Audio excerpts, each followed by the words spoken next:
לכולם, לי קוראים גל, שומעים אותי משם בסוף? כן. אז איך בעצם אתם שומעים אותי? באוזניים. נכון מאוד, אנחנו שומעים צלילים עם האוזניים. אנחנו שומעים צלילים, אבל אנחנו בעצם לא יכולים לראות אותם, נכון? אבל היום בהדגמה הזאת אנחנו נוכל אפילו לראות צלילים. אז שנתחיל? כן. נתחיל בחצוצרה. שמעתם? עכשיו, נכון? אבל עכשיו יש לי שאלה. אז סתם שמעתם את הצליל הזה שאני משמיעה בחצוצרה, אבל יש לי פה מים עם סבון. ומה אתם חושבים שיקרה אם אני אאטום את החצוצרה באמצעות המים והסבון האלה? אתם חושבים שעדיין תוכלו לשמוע את הצליל שאני עושה? שאני משמיעה? אם אני אצור פה איזושהי בועה? בואו ננסה. אם יהיה לי בועה, יום אחד. אם תהיה לי פה בועה, נעשה את זה מאוד לאט. זה ניסוי מאוד מורכב, אל תנסו אותו בבית. אולי צריך יותר חומר שם? כן, צריכה, תמלאי את זה. לא חשוב, אנחנו... כן? יש.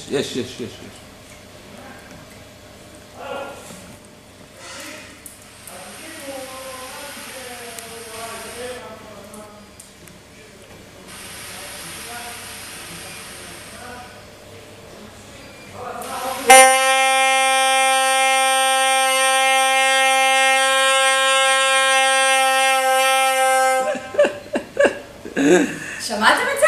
כן. אז רגע, בעצם, אם שמעתם את זה, זה בעצם אומר שהצליל לא נשאר לי בתוך הבועה, נכון?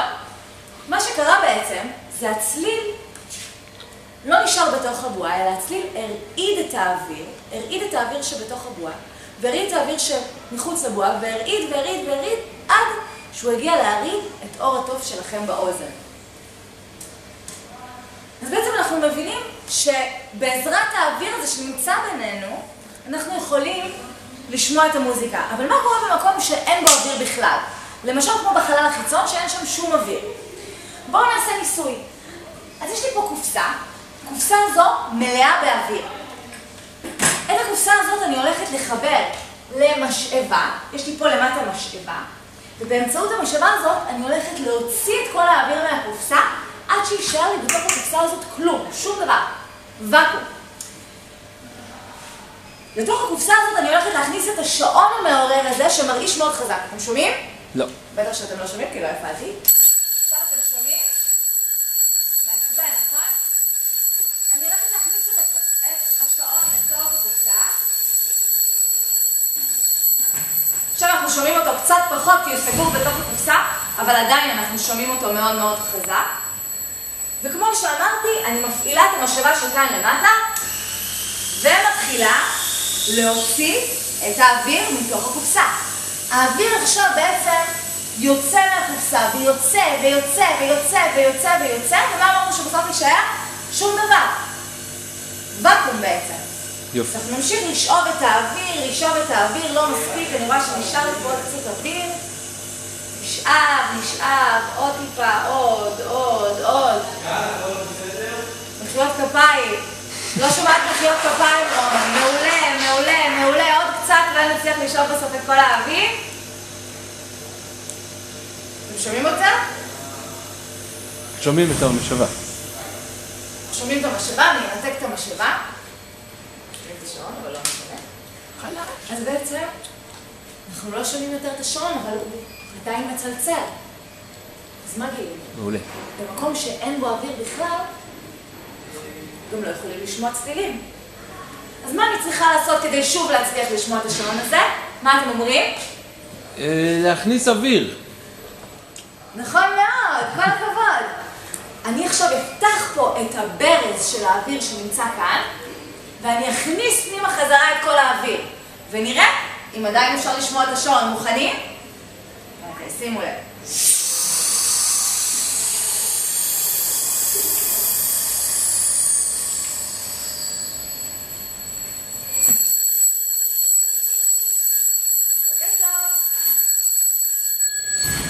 אז שצליל בעצם עובר דרך האוויר, שהוא גז, ואני שואלת את עצמי אם צליל יכול לעבור גם דרך גזים אחרים, כמו למשל גז בישול.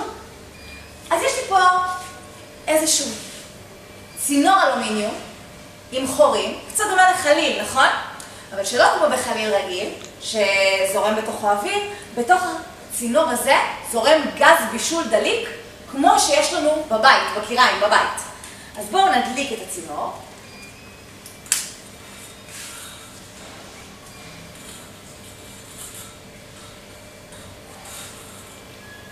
קצת כמו בחנוכה. בעצם יש לנו פה אש בתוך הצינור, קצת כמו בחנוכה. ומה אתם אומרים? מה אני צריכה לעשות כדי לגרום ללהבות קצת לזוז, קצת לרקוד? מה אתם רוצים? מה כדי שאני אעשה אולי? קרחנה! מסיבה! נכון מאוד! מוזיקה! אז באמת חיברתי את הצינור הזה פה לרמקול, ואני עכשיו אשמיע לכם מוזיקה ונראה מה קורה לאש. מוכנים?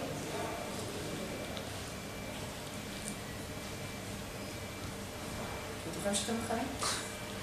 לא.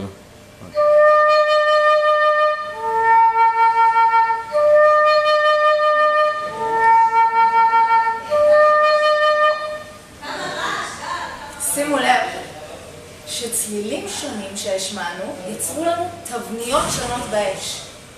אנחנו קוראים לתבניות האלה גל, הם יצרו לנו גל שונה, גל קול שונה. בואו נשמע את זה שוב.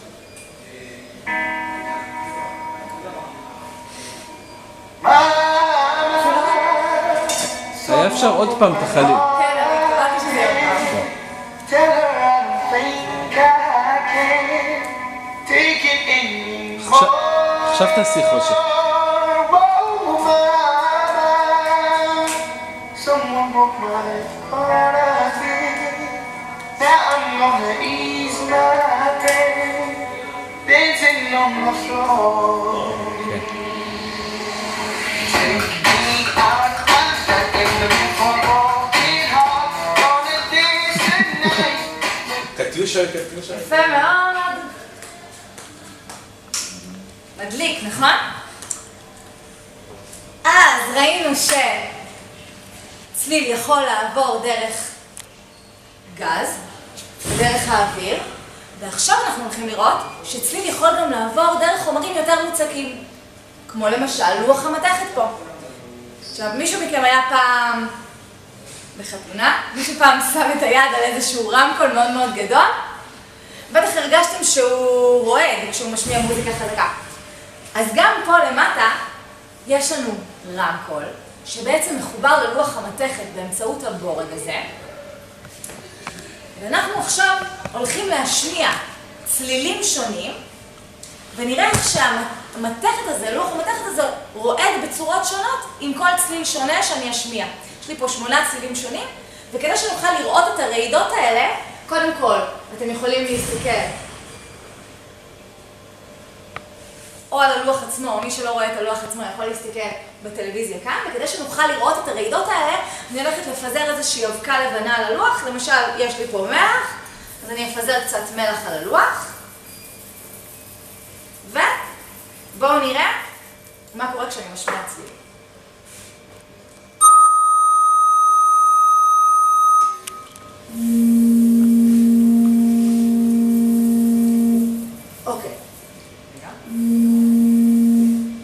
אוקיי, שימו לב איזה צורה נוצרה לנו פה. בואו ננסה לשמוע עוד צליל.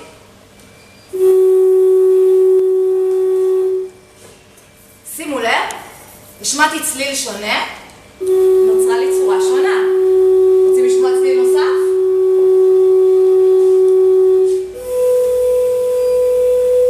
נפזר עוד קצת מלח, ושנראה את זה ברור יותר.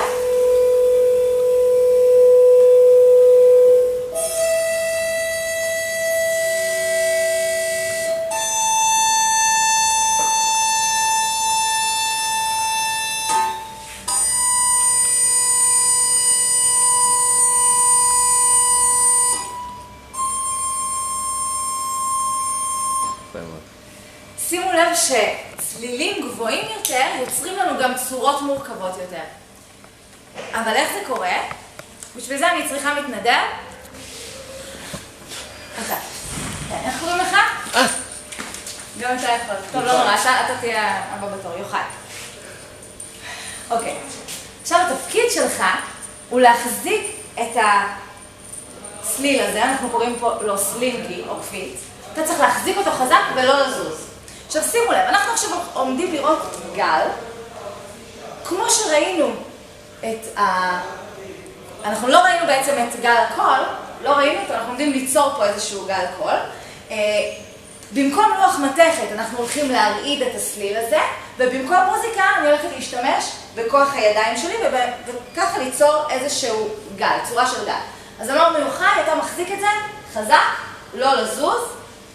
עכשיו אני צריכה למצוא פה איזשהו, זה עדיין לא גל, זה לא ממש מכוון, אני צריכה למצוא בדיוק את הקצב.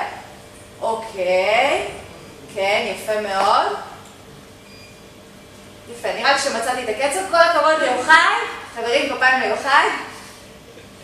יפה מאוד, אז עכשיו אתם יכולים לראות שנוצרה לי מין צורה כזאת של גל בסליל, ומי שאולי חלקכם יכולים לשים לב שיש נקודות בסליל הזה שזזות מהר, שזאת הרבה מאוד, ויש נקודות שכמעט לא זזות.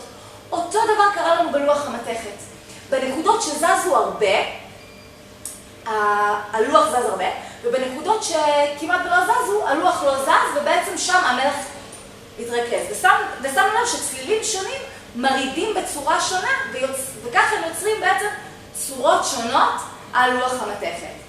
אז אנחנו נסיים עם הגל הזה, תודה רבה ליוחאי. ועכשיו, מה היה לנו עד עכשיו? אז אמרנו שצליל יכול להרעיד גז, ואמרנו שצליל יכול להרעיד גם מתכת, ודיברנו על זה גם בהתחלה שצליל יכול להרעיד אוויר. ועכשיו אני שואלת אתכם אם אנחנו מסוגלים לעשות צליל כזה שיצליח להרעיד את האוויר כל כך חזק עד שהוא יצליח אפילו לשבור כוס זכוכית. מה אתם אומרים? רוצים לנסות? כן. מצוין. אני עכשיו אגיד יקון אכן צא. כשאני אומרת צא, אתם צועקים את הצאתה הכי חזקה שלכם. כולם ביחד ננסה לראות אם נצליח לשבור את הכוס הזאת. מוכנים? כן. יקון אכן צעק. צא!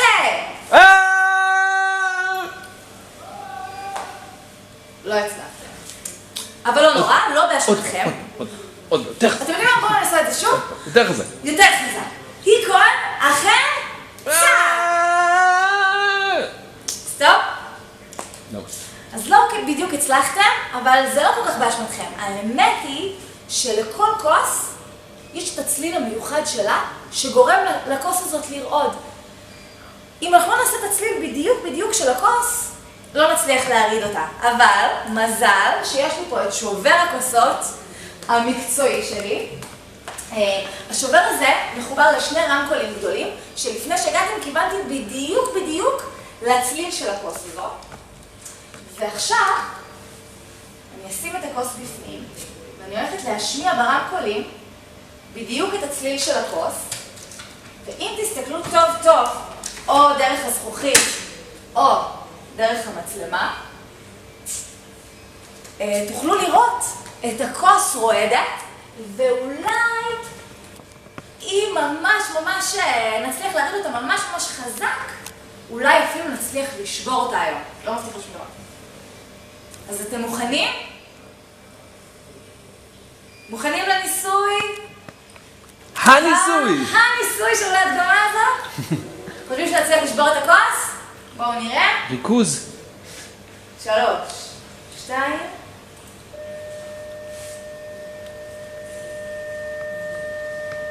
אתם יכולים לשים לב כבר עכשיו איך שרואים את הכוס רועדת. יכולים לראות את זה, מי שלא מצליח לראות מפה, יכול לראות בעצם במצלמה, רואים אותה רועדת. מה בעצם מריד אותה? האוויר שבין הרמקול אל הכוס. מה אתם אומרים? נצליח לשבור אותה? כן? לשבור אותה?